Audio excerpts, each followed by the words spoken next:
Peace, peace, peace, peace. My name is Brother Duli, also known as the Beantown Ghetto Shaman. Before I start, I'm going to do a sacred chant for everybody, and we're going to go in like that. Right here, this right here is called hape or rape. Rape or hape is usually used a lot in a lot of different ceremonies before people start, because sometimes before ceremonies, sometimes you have newbies that are new to medicine, and they get a little anxious or they get a little nervous and say, hey, what's going to go on for me? What's going to happen here? So hape is a good medicine that helps open up the lungs, get the phlegm out the system, get the mucus out, but also is very grounding. So I'm going to do a little hape, and then we're going to do a little sacred song. The songs came to me so many years ago. And at the time, I did not know what was going on, because I'm starting to see that the psychedelics, the sacred medicines, in a lot of ways is just remembering who you are, just remembering all the gifts that reside in you, and all the gifts that have been passed down through your generations, through your ancestors. So it's a good thing to tap in. And I'm from Boston. I'm from the Beantown, born and raised in Roxbury, in the city in the Boston area. And it was only two other brothers in my neighborhood that I seen that were into the sacred chanting. And for the longest time, I thought I was the only cat in the hood that was doing this. It was like, this is some gibberish stuff or whatever coming out of me. But when I went to UMass Amherst, I got a chance to share my song with this one guy that was at this conference, because I was talking about urban shamanism there. And I said, yeah, these songs just come out, And he was like, well, Dooley, let me hear one of them. And I started singing, and he's like, well, I recognize some of the words you're saying is ancient Mayan. You speak an ancient Mayan language. So for me, that was confirmation. And that was the same year that I met Baba Kalindi, which Mama Ayana spoke so highly and wonderful of her husband. Great, great man, and inspired so many people around the globe. So I'm going to get started, all right? How's everybody doing out there? We got to have a good time. So there's different hapes that are for different things. Some that open up your heart chakra, bringing more love and connection to yourself. Because there's some people that don't even feel, believe it or not. I do massage therapy, I do natural healings, different things. And I remember I spoke to this one client, and she said, I just don't know how to relax. I said, that's interesting. But if you look at it, it's a very common thing that floats around, We get so busyfied, with our job, with our spouse, whatever, that we don't make time for ourselves, I seen a meme on Facebook the other day. It said, are you enjoying now? You know what I mean? Are you enjoying now? A lot of times we're not even present. I just came back from Mexico. I was in Oaxaca, San Jose, and I was up there with a great teacher in the mountain learning some new medicine out there, particularly the snake venoms. And there's one particular venom that they use, the cobra venom, that keeps you in the very present moment, It was scary at first because I have a lot of energy. People that know me, I could be very hyper, you know what I mean? I've been doing a lot of Tai Chi and Qi Kung for several years, so I've been building up a lot of energy over the years. And when I got this particular venom, for over a month, I was just right here, right now. No thoughts or anything. And sometimes we can't even enjoy our own space, our own minds, because we're all over the place. Boom, boom, boom, boom, boom, boom, boom, boom, So to have that experience just over a month, just like, just being very present, was a beautiful experience, And all these medicines have their different qualities to them. They all bring their certain gifts to a person, all right? So hold on. This is, you could have your own personal pipe, or someone could give you some of the medicine from them to you. So I brought my pipe with me too. So if anybody at the end of this want to experience some hape or rape, you're welcome to, try.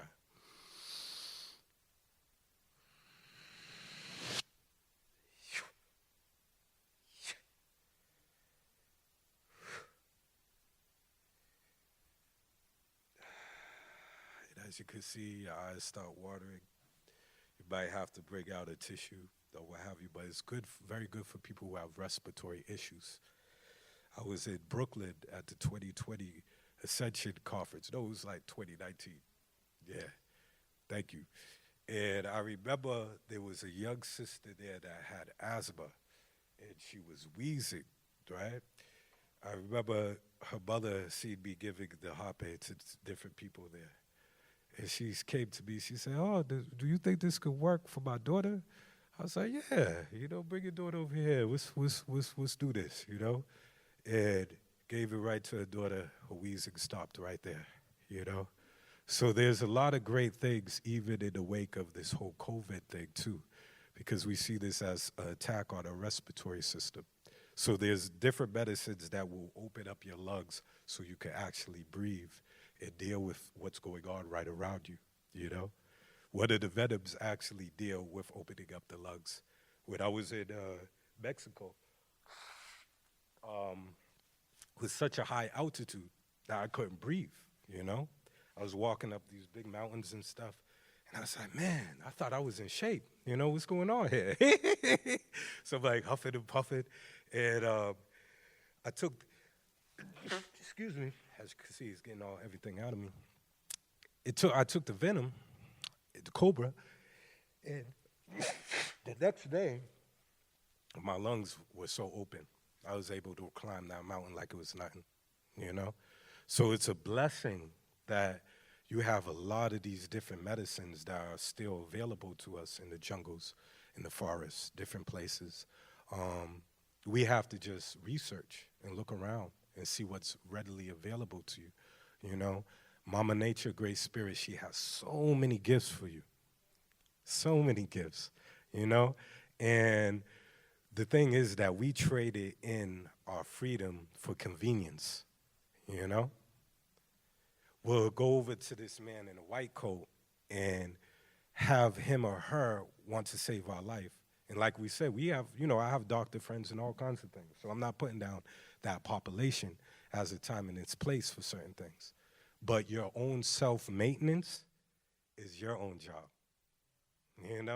If that was the case, we wouldn't have all these doctors dying so early themselves, right? So that's your own job. Just like it's your own job to heal thyself and to know thyself. On all the mystery schools, they have that right above their door, to know thyself, And that's a big thing. That's a big difference between what we call spirituality and religion, I know a lot of deep people that are in religion, but they still thirst for more, because the mystics talked about your own personal relationship with what we want to call the divine or spirit or all these many names. And these individuals say, I don't have to go through a book per se or go through somebody else's experience. I can have my own. And how awesome is that? So my journey, you see, I come from two very spiritual parents from the giddy up, And there's many spiritual traditions that say that we pick our parents for many reasons. In the Tibetan Book of the Dead, in those teachings, they talk about how we pick our parents before we incarnate here in this physical realm. And my two parents, I was lucky, very honored to have them, because my mom's a mystic, and she told me from very small how nature talks to us, And someone said earlier about schizophrenia. My mom was labeled schizophrenic. But I tell you, people should do a lot more studies around that, because these were the early shamans in a lot of ways. A lot of them are misdiagnosed. Not just, some people definitely have some chemical imbalance, don't get me wrong. But then there's other individuals that are very empathic and could see a lot of things, you know? They say dark matter, we could see so much in space, right? Say, well, you only see a fraction. So there's many other colors out there. There's many other things that our eyes, these physical eyes, have not perceived yet. But guess what? When you're on the medicines, when you're on the psychedelics, you're able to see certain colors for the first time, or even have communication in other dimensions with loved ones that passed away, you know? There's so many of benefits that I see when we have the subject of psychedelics. Even death itself, you know? When a person is able to have a communication with a loved one who've passed away, we know that, like Mama Yana's granddaughter was saying to her, they're still here. We're still connected to them. So that itself is a beautiful thing. Also, the fear of death, knowing that I could have a taste of what happens on the other side when a person dies. If a person has never had Bufo before, or the toad medicine, 5-MeO-DMT, then you will know that you could get definitely a glimpse of the other side. And it's very, very beautiful. We have a lot of misconceptions about a lot of things, you know? And I serve Bufo. Many people I've served, I smoked the medicine with them so I could have 1 foot in this realm and 1 foot in the other realm. And I've seen a lot of amazing things. But let me shut up for a minute and do this song for a second. Excuse me. Phew.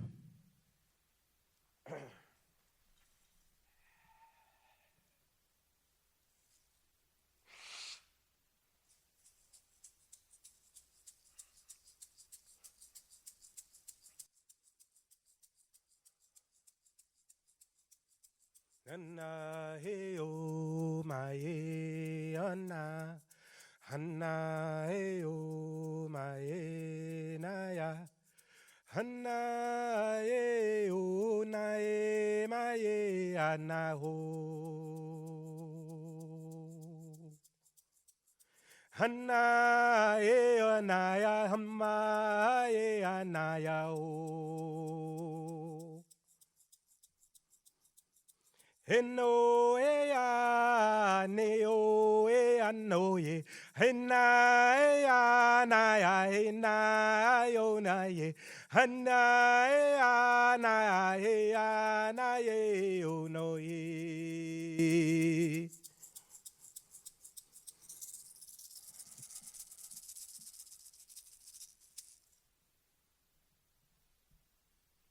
Thank you. Sometimes you just gotta trust yourself, you know? Like some people get like stage fright or whatever, and they say I have to visualize everyone in their underwear or something like that. I mean, there's a place what psychedelics have told me and taught me over the years is that to love yourself. And when you start to love yourself, all kinds of things start to change around you and change within you, you know?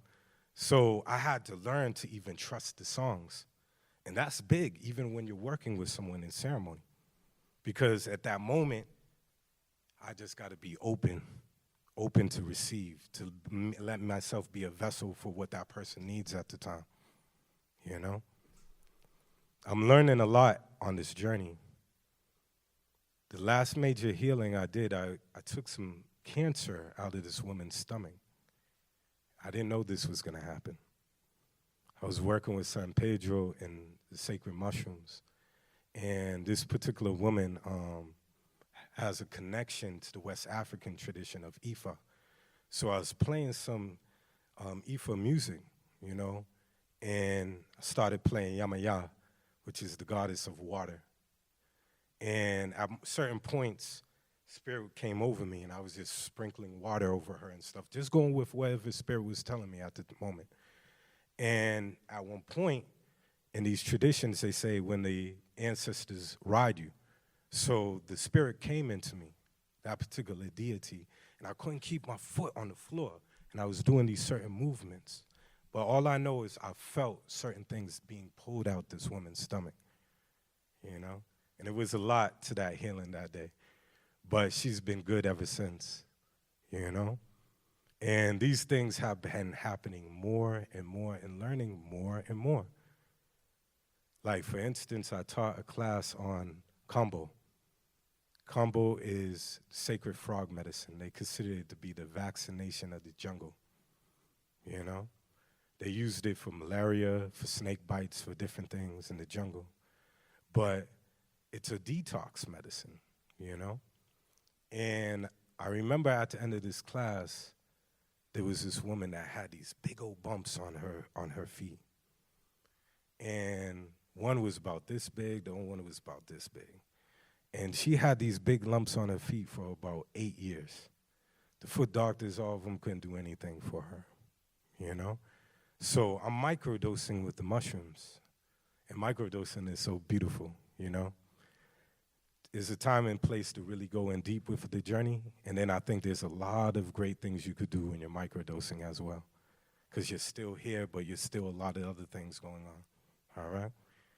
But I'm in this zone, and sometimes when you're on the medicines, your body might move in certain ways. You might do what they call in East India mudras, certain sacred hand positions and stuff. But my body, I got my conscious mind out the way, and I let my unconscious mind kind of take the control. And at that point, there was certain mudras going through my hand, right? One that looked like this. And at certain points, I was breathing a certain way to project energy out my fingertips here. And Lord, behold, after so many minutes, those big lumps shrink, till they was gone. The woman that was there, even myself, was like, what the hell? Did you just, that shit just fucking disappeared. You know what I mean? So, you know, upon this path, you'll even amaze yourself. Because, again, we are been conditioned in a lot of ways, especially living in the United States. You know, I was fortunate, again, to be exposed to a lot of things at an early age, even though I lived dead smack, you know, in the hood up in Boston.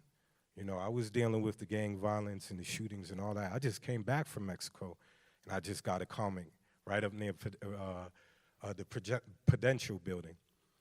And I remember I was getting a Doctor Strange comic book. I love my comics. And this guy that was looking at comic books too, he's like, yo, did you just miss that shootout they just had outside? I was like, nah, man, I just must have missed that. You know what I mean? And I'm glad I did. You know what I mean? So sometimes we get so desensitized because of our environments.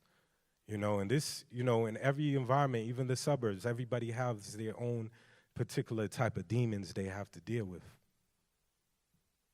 But when you travel, and when I say you travel to even the most remote places on the earth, you'll see that there's a lot of magic that happens, that there's a lot of cultures that still understand the old ways. There's a particular group of people in Colombia that they control the weather. I forget the name of the tribe, but they have very long hair, very broad. Even the women look kind of like the men. It's very interesting. But they control the elements, the thunder, different things. And I had to experience that with that myself with the Bufo. So you have to have experiences to understand that these things are real.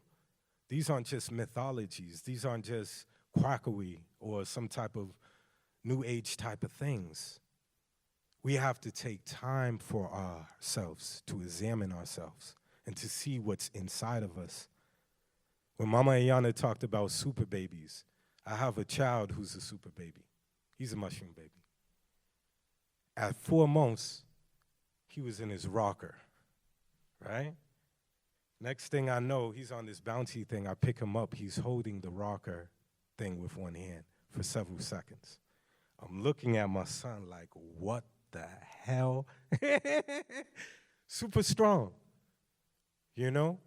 And when we deal with these future babies dealing with combo or snake venom or what have you, they become immune to all these different diseases and different things that prior generations had to deal with.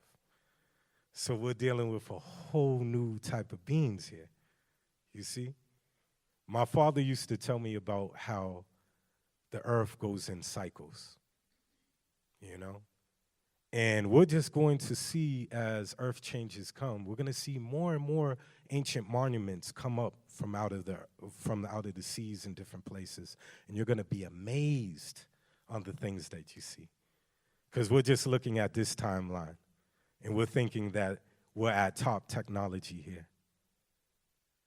Baba Kalindi, one of my teachers, told us the power of crystals.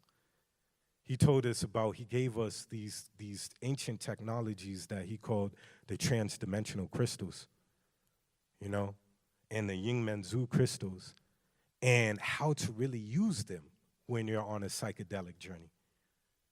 You know, when you're at a certain state, you could see a holographic type of image come out of the crystal of a map of the constellations. So when you traveling and you start to go beyond, I look at it like this: the first steps is dealing with trauma, right? So taking your baby steps, learning to look at you first, cleaning yourself out, doing all the things you need to do. And then when it's time to do some galactic traveling, oh boy, it starts to get even more interesting. So when you go to that planet in this constellation over here, or this star system over here, and they have all kind of beautiful creatures and nature over there, and you say, oh my God, that was the most beautiful experience I ever had in my life. I can't wait, I want to go back there. But you know, every psychedelic trip is different. Now, this is where these crystals come in. So you could plant that your experience right in that crystal, and when it's time for you to go back to that place, whoop, opens up, go back there again. There's a lot of technology to us that we don't even know because of racism. I'm just going to be frank, you know. There's a lot of ancient technology right in your museums. You just eat the right little bit of mushroom and you walk right in that museum, you'll see certain things glowing, certain things, holograms coming out of certain artifacts and stuff. Baba Kalindi told us about certain masks that they wore in Africa that were made of acacia wood. So when you were sweating, your pores would open and you would, and that psychoactive compound in the mask would connect with you. And a whole world will open up with you within that mask. These are things our ancestors knew about, you know, but were overlooked by our European brother.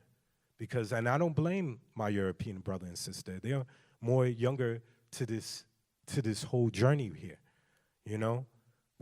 I do have a teacher that has a direct Druid Celtic tradition. And that period of Europe, embracing that nature is still part of your culture.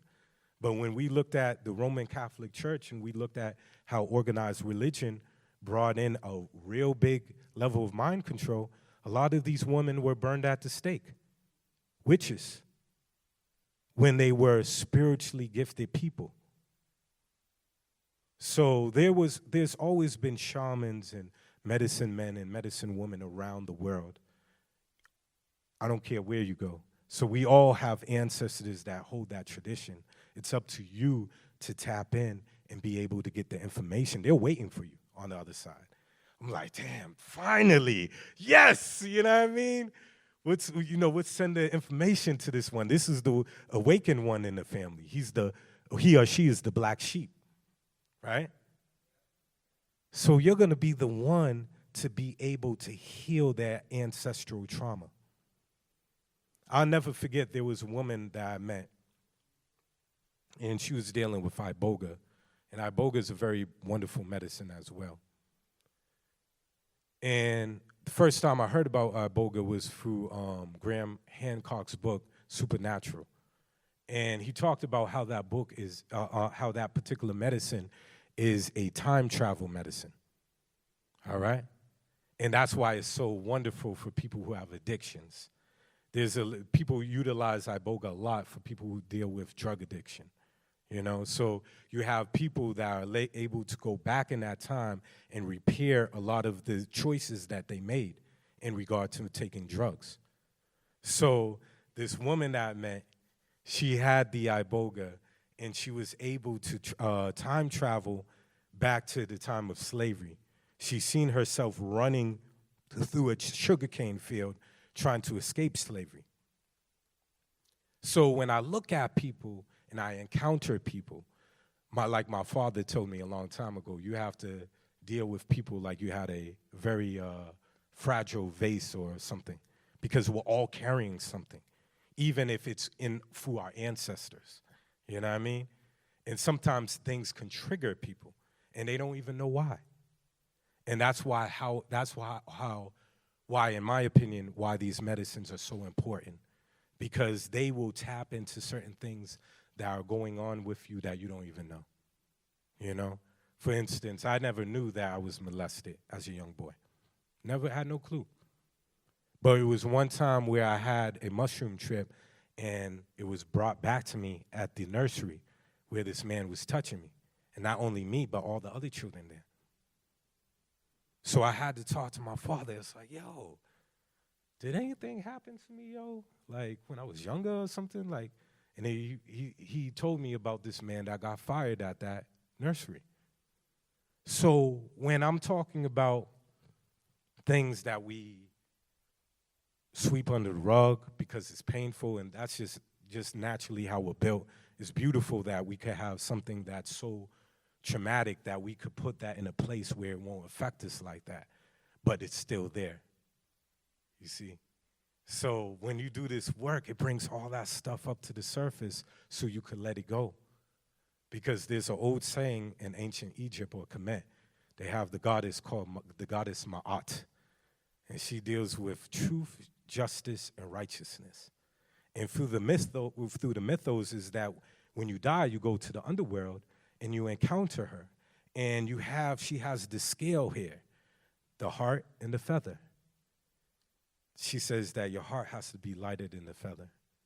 And as the old saying goes, the reason why angels can fly is because they're so light. So we have to learn through this journey the lessons in life, because they come to us for a reason, to shape us, to refine us. But at the same time, we have to learn from it and also be able to let it go. You know? My experience with Bufo, for instance, is to know that from my many experiences with it, that we are God consciousness. We are singularity. We are this one conscious mind that's incarnating in each and every individual that we perceive. And what I got from it is that God, goddess, whatever we want to call it, is constantly learning.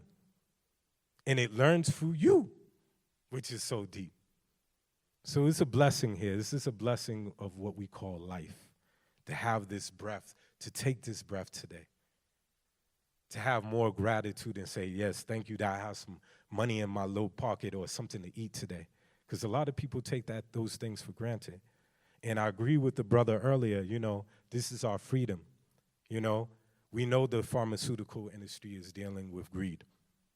But when will we have courage to say as a people, global people, to say, hey, we have a right to take certain things that nature gave us to explore our own consciousness and to learn about who we are, you know?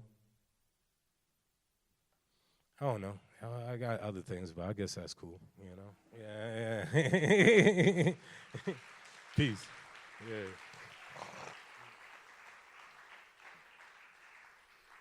Does anybody have any questions? Yes. Not that I know of. I know there's a shelf life to Yopo. Yopo is kind of similar to the toad. It's 5-MeO-DMT, but it has a shelf life about 4 days. So if anybody gives you Yopo over the mail and stuff, it's probably not active, you know. But Yopo is very mind expansive, very healing, you know. There's certain medicines I wouldn't say that's ready for everyone, because I've seen certain people take certain medicines, such as 5-MeO-DMT, and they just freak out, just hitting themselves, scratching themselves, going off. And you have, and not that I serve them, but I've seen other shamans serve them. And as a medicine person, it's your obligation to know how to read an individual, to know, hey, this person, by just seeing their auric field or whatever, they're not ready for that. You know what I mean? Some people aren't ready to become God yet. You know what I mean? Some people are still playing the human game, but that's okay too, you know? Anybody else have any other questions? And also, again, I really encourage people to take your time with these things. There's no rush. Like sometimes people look into these things and even, okay, I have to get up to this dosage, or I do this or do that. You listen to your heart and listen to your spirit and tell you what you need. You know, it's very important. And also look at your set and setting, you know. When I took mushrooms, I was first at a party, and it wasn't the greatest place to be. So, you know, you respect the journey itself, you know. You make sure you're in an environment where you have some time, looking at studying the medicine and saying, hey, if this medicine goes on for about 6 to 8 hours, let me plan out my day accordingly, all right? And have the ideal setting for yourself so you can have a healthy journey. You know, I'm just excited that you have people studying this now, and they're actually finding all the different things through these studies, what these shamans, medicine, women, men been saying for years, you know. My father, he went to Woodstock, and he was able to show me, they tell me about, you know, how it was for that time, but they didn't have the blueprint or the support to be able to take that further. Now we're at this time again. And what are we going to do with it this time? Okay? Is that it? Did I come all the way to Boston just for the crickets? Cricket, cricket, cricket. You know what I mean? Come on, y'all. You know, take advantage of time. We're together. You know, if anything's on your mind, spit it out. You know? We all family here. You know? Yeah.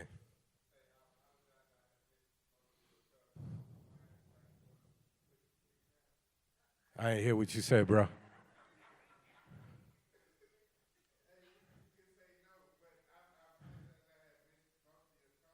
It's all good. Yeah, I don't know. I mean, well, I talked about a lot of things. I talked about mind expansion, right? Connecting with your God self.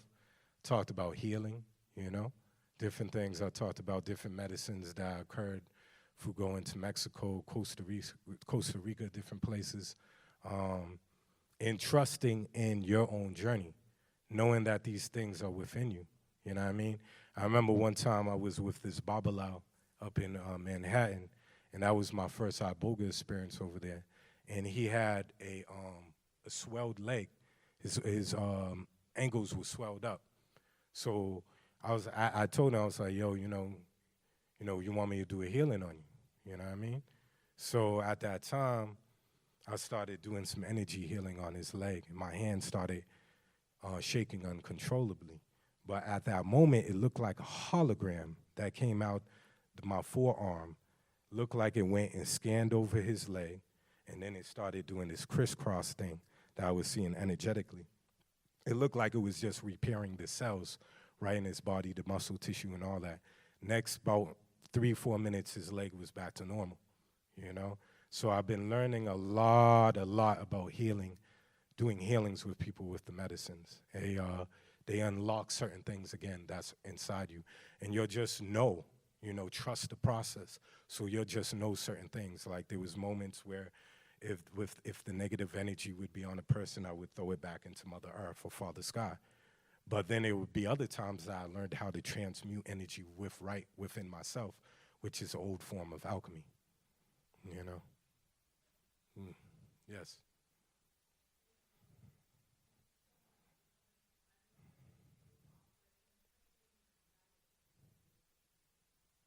Well, just for me, it's just making connection with the person.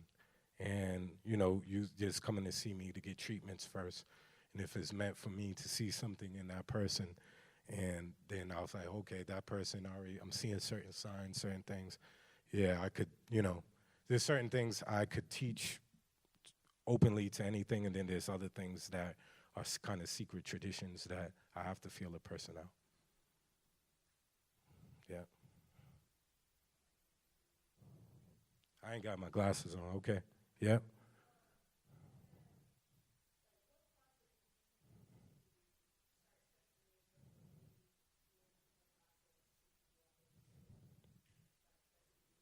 That's good. That's a good question. Yeah. Well, a lot of people from the community that know me, that know my whole story, would never ever think that I would be doing this right now. Not even myself, tell you the truth. But because I was, like sometimes I said, sometimes we're a product of our own environment. You know, the schools that I went to were definitely trash. Didn't learn anything there. A lot of the teachers were there just for a paycheck, so they weren't committed to really making sure people here in this population had a good education. You know, so I was skipping school like first, second grade. I went to the Trotter Elementary School, and they didn't have a fence there. And at recess, I would just walk off, and because I seen another park down the street. Nobody called my grandmother, telling me that your son was here in the morning, he's gone. And having children now, that's real scary, thinking about that. Like, somebody could have snatched me up or anything. So I had to grow up. A lot of times when you in these environments, you sometimes build a hard exterior, before your own survival. And it wasn't until I met a good friend of mine who I had a lot of respect for in the streets, introduced me to a good friend, that teacher of his who teaches Tai Chi and Qigong and a lot of the internal arts. He was ex-Vietnam veteran who was, on a mission to kill himself. He came back with Agent Orange and a lot of different things. And one day he seen this man doing Tai Chi, this older Chinese man in the park, and that stopped him from going down with a 38 to blow his brains out. So I met this man, and I started doing Tai Chi and Qigong, and that really helped me release a lot of trauma, helped me be more focused and in the present, and learning different breathing techniques that could really bring a real level of groundedness to myself. So that was kind of my foundation, the Tai Chi, Qigong, even doing yoga, as a way to start me to be open for psychedelics, all right? Psychedelics came to me later when I got a scholarship to go to this college, and this young lady asked if I wanted to eat a mushroom, and blew my mind ever since I was on board, you know what I mean? So I guess there's really no way to measure that. I mean, you have to really be in tune with yourself and develop a relationship with yourself to see how you're progressing as a person and what you need at that moment, if that makes sense.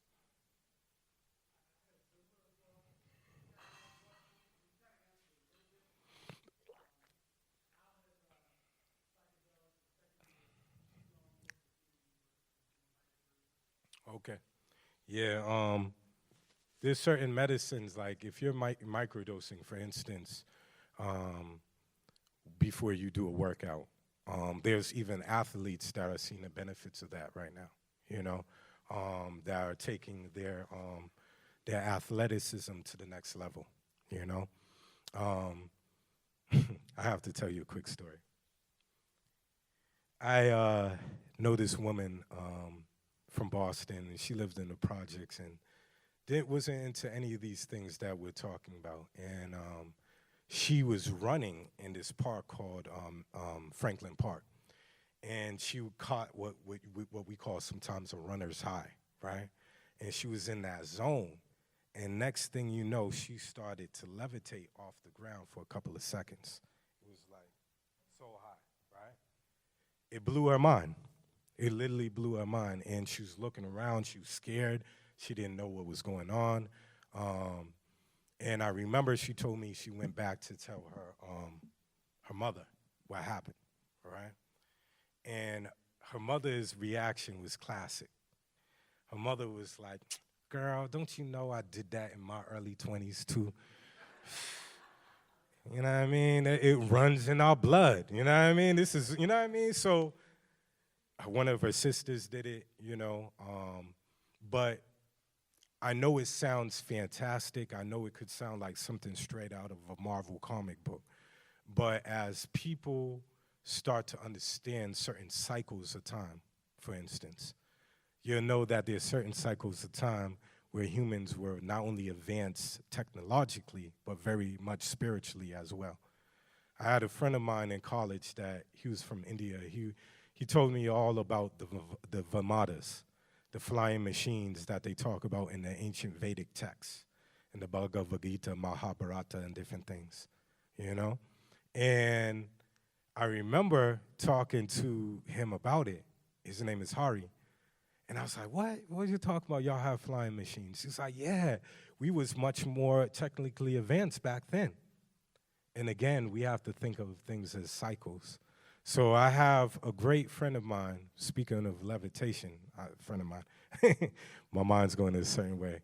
I have a well-respected yogi master I have a lot of love for. I was studying Tibetan Buddhism in the early 2000s, and I came across this yogi named Milarepa. If you don't know about this man, definitely check out his life, Read about the book. He has an autobiography about his life. And he experienced something what they call the rainbow body technique that is very well known in Tibet. There's over 200,000 documented cases of eyewitnesses that have seen people literally turn their self into light at the time of their death, okay? This is what happened to Milarepa. But also he had the ability to levitate as well. So I grew up seeking knowledge and seeing certain things and reading certain books about certain people that had quote-unquote supernatural abilities. But there's more to us. Trust me, there's more to you than your five senses. But you have to spend time with yourself to know what you have inside you.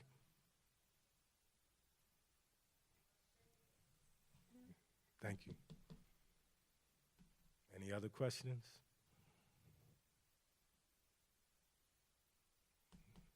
All right. Oh, yes.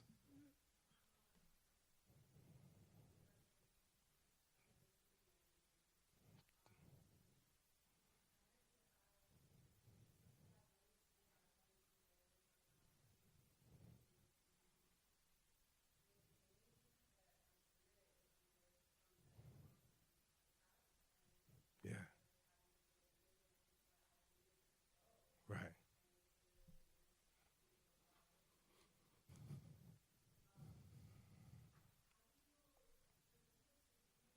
Hmm. Right. Right. Right. Mm-hmm. Well, you have to have a practice. You could start with finding somebody that knows how to do it, right? So it could be anything that they say, well, after 21 days or 20 days, it becomes a habitual habit, So it's very easy to program certain things, like the brother earlier was saying, how our mind is like a computer. It's very easy for you to start certain new programs within your mind, There's ways that you could delete old programs that no longer serve you, old habits, different things that, might have been passed down through society or friends or what have you. And then there's new ways to enter new realities, that neuroplasticity they talk about, that stuff is real. And find somebody in your neighborhood, seek somebody out. And if you can't find no one, we got the internet now. You know what I mean? So I came from the old school where I had to literally seek people out, and we had to go to the local library. So now, if you can't find anybody, bloop, bloop, bloop, you know what I mean? And find yourself a nice little breathing video for 5 minutes or whatever, start off slow, I don't try to make anything complicated myself or make anything like spooky or supernatural. Like, if anybody say they have all the answers, I walk the other way. I'm like, all right, yeah, hi, my mans, you know what I mean? knowledge is infinite, you know, so we're always constantly learning, and just like, yo, we're here to learn and to grow, you know, and may this, even this crowd right here, bring that energy back to other people, to your friends, your family, your neighbors, and make it contagious to be happy. You know what I mean? Make it contagious to be content and relaxed, you know? And don't get me wrong, I know we live in the busy concrete jungle sometimes, so sometimes it's the hustle and bustle, but you guys still learn how to find that centeredness even in the midst of all that, all right? I know I have to go. Thank you.